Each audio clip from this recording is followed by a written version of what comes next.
இந்த வீடியோவில் என்ன பார்க்க போகிறோன்னா, பைத்தன் யூஸ் பண்ணி எப்படி ஒரு ஸ்க்ரீன் ரெக்கார்டர் பில்ட் பண்ண போகிறது அப்படிங்கிறத இந்த வீடியோவில் பார்க்க போகிறோம். ஸோ ஃபஸ்ட் வந்து உங்கள் சிஸ்டமில் வந்து பைத்தன் இன்ஸ்டால் ஆகிருக்கா அப்படின்னு செக் பண்ணுறதுக்கு கமாண்ட் ப்ராம்ப்ட் ஓப்பன் பண்ணிக்கோங்க. இதில் பைத்தன் ஐஃபன் வெர்ஷன் அப்படின்னு டைப் பண்ணிக்கோங்க. இப்போ வந்து என்னோடய சிஸ்டமில் வந்து பைத்தன் 3.9 இன்ஸ்டால் ஆகிருக்கு. இன்கேஸ் உங்கள் சிஸ்டமில் பைத்தன் இல்லைனா நான் டிஸ்கிரிப்ஷனில் லிங்க் கொடுக்குறேன். அந்த லிங்க் கிளிக் பண்ணி இன்ஸ்டால் பண்ணிக்கோங்க. இப்போ வந்து நம்ம ஸ்க்ரீன் ரெக்கார்டர் பில்ட் பண்ண நம்ம 4 பேக்கேஜஸ் இம்போர்ட் பண்ணணும். ஸோ நான் ஒவ்வொரு பேக்கேஜஸாக இன்ஸ்டால் பண்ணிடுறேன்.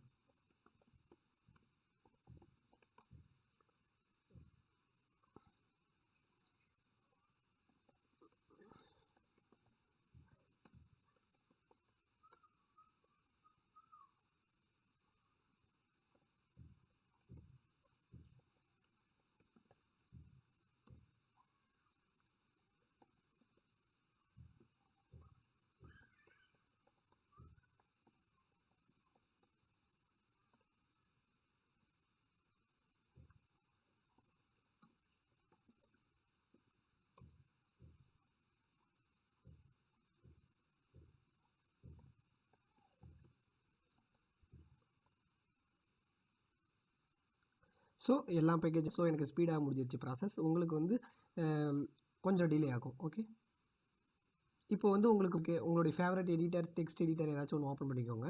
நான் வந்து விசுவல் ஸ்டுடியோ கோட் யூஸ் பண்ணுறேன்.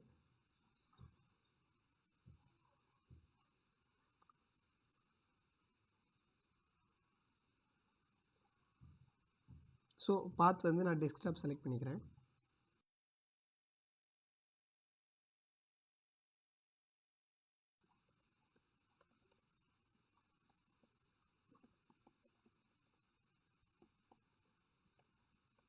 இப்போது நான் ஸ்க்ரீன் ரெக்கார்டர் அப்படிங்கிற ஒரு பைத்தன் ஃபைல் ஒன்று க்ரியேட் பண்ணிட்டேன்.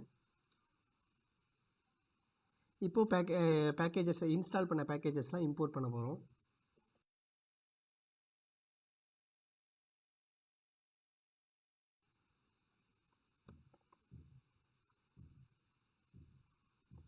ஓகே,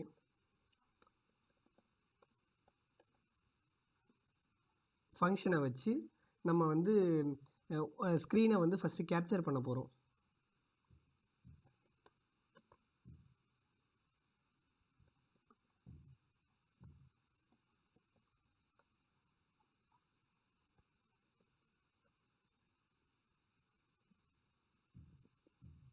ஸோ இதில் வந்து பார்த்திங்கன்னா எக்ஸ் ஆக்சிஸ் 0, ஒய் ஆக்சிஸ் 0 கொடுத்துறோம். நெக்ஸ்ட் வந்து நம்ம ஸ்க்ரீன் ரெசல்யூஷனோட விட்த் அண்ட் ஹைட் கொடுக்க போகிறோம். இப்போ வந்து ஃபஸ்ட் நம்ம செக் பண்ணி பார்க்குறதுக்காக டெஸ்டிங்காக நம்ம வந்து ஓகே 1280 இன்ட்டு 720 கொடுக்குறேன். ஓகே, இப்போ வந்து இந்த கேப்சர் பண்ண இமேஜஸ் வந்து நம்ம ஒரு அரேயில் ஸ்டோர் பண்ணி வைக்கணும். ஸோ அதனால் நம்ம வந்து இன்ஸ்டால் பண்ண நம்பையை வந்து இம்போர்ட் பண்ணிக்கிறோம்.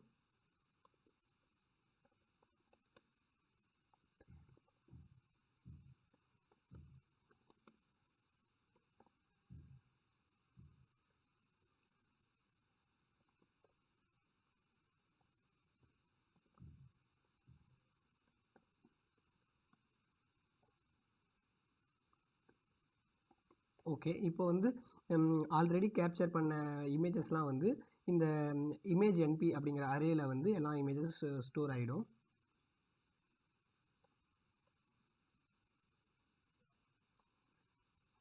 சிவி இன்ஸ்டால் பண்ணிடுவோம். நம்ம ஆல்ரெடி வந்து opencv இன்ஸ்டால் பண்ணிட்டோம். ஸோ வந்து அதை இம்போர்ட் பண்ணிடுவோம்.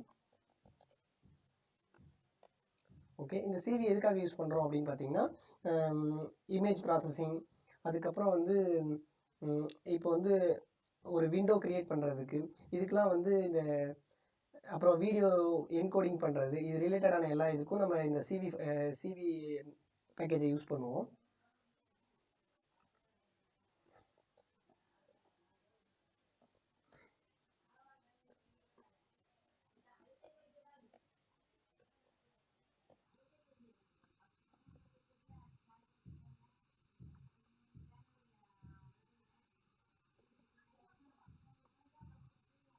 ஓகே, இமேஜ் அப்படிங்கிறதுல வந்து ஒவ்வொரு டைமும் வந்து நம்மளுடைய ஸ்க்ரீனை வந்து கேப்சர் பண்ணிக்கும். அதுக்கப்புறம் இமேஜ் _NP அப்படிங்கிறதுல வந்து இந்த இமேஜ் வந்து அந்த இமேஜ் _NPயில் வந்து அந்த இமேஜ் அப்படிங்கிறது வந்து ஒவ்வொரு அரேவாக இருக்கும், ஒவ்வொரு இமேஜஸாக வந்து லைனாக ஸ்டோர் ஆகிட்டே வரும். cv2.im ஷோ அப்படிங்கிறதுல வந்து அந்த ஃபங்க்ஷன் என்ன பண்ணுன்னா வந்து நமக்கு ஒரு விண்டோ க்ரியேட் பண்ணி கொடுக்கும். அதில் தான் நம்ம வந்து ஸ்க்ரீன் ரெக்கார்டர் ஆகிறத பார்க்க முடியும்.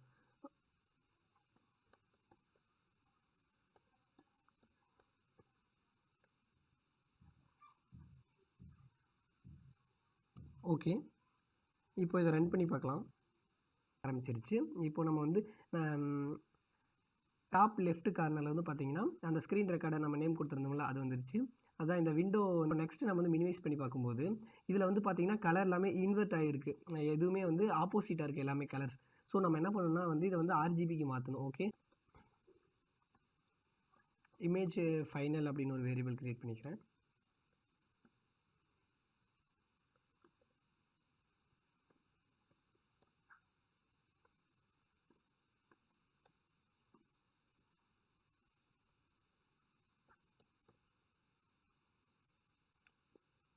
இமேஜ் ஃபைனலில் வந்து நம்ம வந்து ஆர்ஜிபியை கன்வெர்ட் பண்ணிட்டோம்.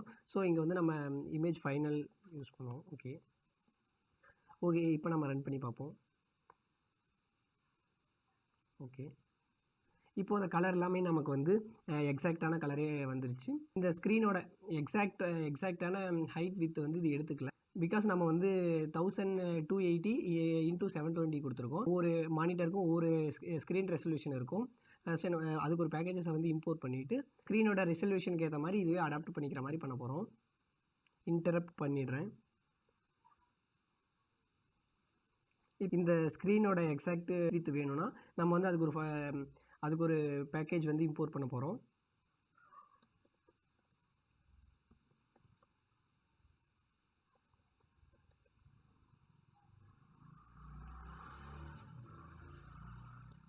இப்போ வந்து கெட் சிஸ்டம் மெட்ரிக்ஸ் அப்படிங்கிறத இம்போர்ட் பண்ணிட்டோம். ஸோ இதில் வந்து பார்த்தீங்கன்னா நம்ம சிஸ்டமோட exact screen width and height இருக்கும்.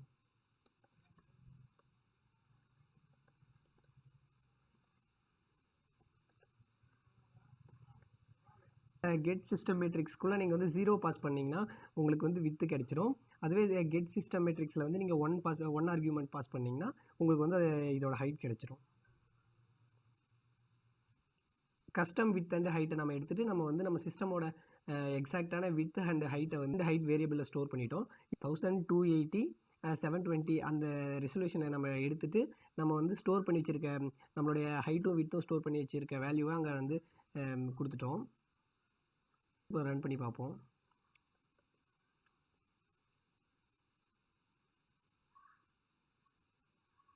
என்னுடைய மானிட்டரோட ஸ்க்ரீன் ரெசல்யூஷன் வந்து எக்ஸாக்டாக எடுத்துக்கிச்சு.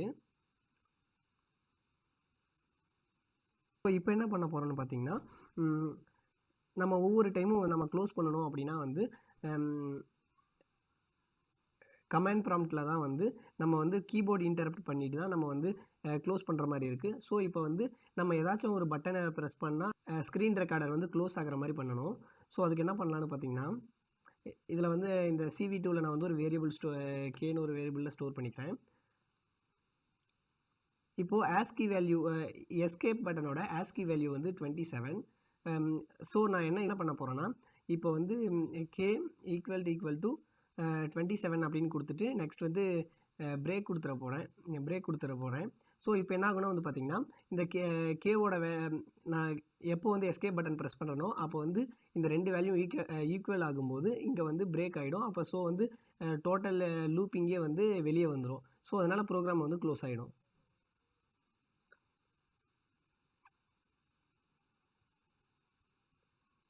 ஓகே, இப்போ வந்து பார்த்திங்கன்னா நான் கீபோர்டு இன்டரப்ட் பண்ணவே கிடையாது. நான் எஸ்கேப் பட்டன் மட்டும் ப்ரெஸ் பண்ணேன். ஸோ அப்ளிகேஷன் வந்து க்ளோஸ் ஆகிடுச்சு. நெக்ஸ்ட் என்ன பண்ண போகிறோன்னா நம்ம ரெக்கார்ட் ஆகிற ப்ரோக்ராமை வந்து நம்ம வந்து சேவ் பண்ண போகிறோம்.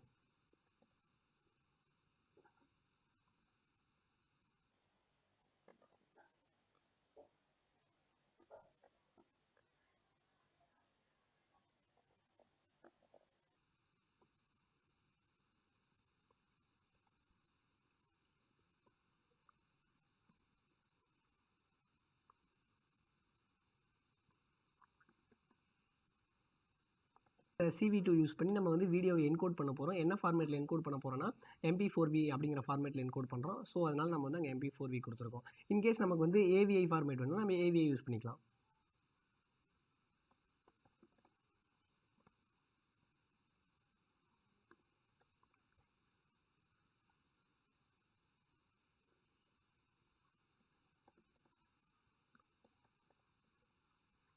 அவுட்புட் ஃபைல் நேம் கொடுத்துருங்க.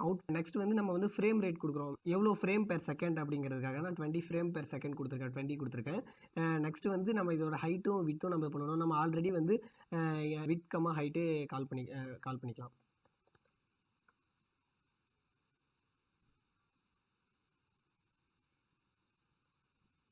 நம்ம கேப்சர் ஆன வீடியோவை ரைட் பண்ணிக்கலாம். ரன் பண்ணுறேன். அவுட்புட் அப்படிங்கிற ஒரு வீடியோ வந்து சேவ் ஆகிருக்கு. எஸ்,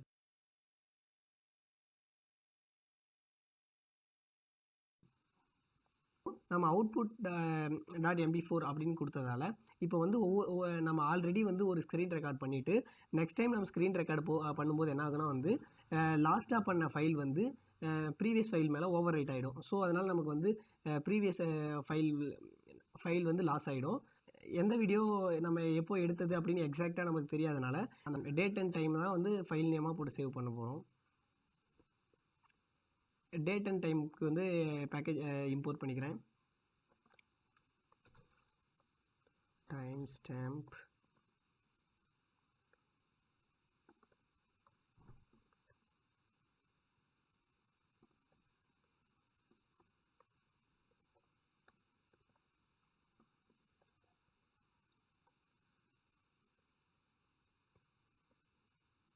datetime.now அப்படிங்கிறதுல வந்து நமக்கு வந்து ஆப்ஜெக்டாக டேட்டும் டைமும் ஸ்டோர் ஆகிருக்கும்.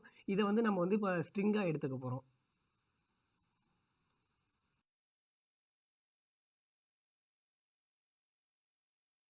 நம்ம டேட் டைம் வந்து ஸ்டோர் பண்ணிட்டோம். ஸ்ட்ரிங் கன்கேட்டினேஷன் மாதிரி தான். ஆல்ரெடி இருக்க வேரியபிளையும் அதுக்கப்புறம் வந்து ஸ்ட்ரிங்கையும் நம்ம வந்து ஒரே டைமில் கன்கேட்டினேட் பண்ணிக்கலாம். தென் டாட் MP4 MP4 இப்போ வந்து என்னாச்சுன்னா இந்த ஃபைல் நேமில் வந்து இந்த டைம் ஸ்டாம்ப் வந்து ஸ்டோர் ஆகிடும். put.mp4 அப்படின்னு போட்டிருக்கோம்ல, இங்கே வந்து ரீப்ளேஸ் பண்ணிக்கலாம். அந்த ஃபைல் நேம் அப்படிங்கிற பேரை ரீப்ளேஸ் பண்ணிட்டோமா போதும். ஸ்க்ரீன் ரெக்கார்ட் பண்ணுறேன். ஓகே, ரெக்கார்ட் ஆகுது. நான் எப்போ ரெக்கார்ட் ஸ்டார்ட் பண்ணியிருக்கேன்னா அந்த டைமில் வந்து இந்த ஃபைலுக்கு நேம் வந்திருக்கு.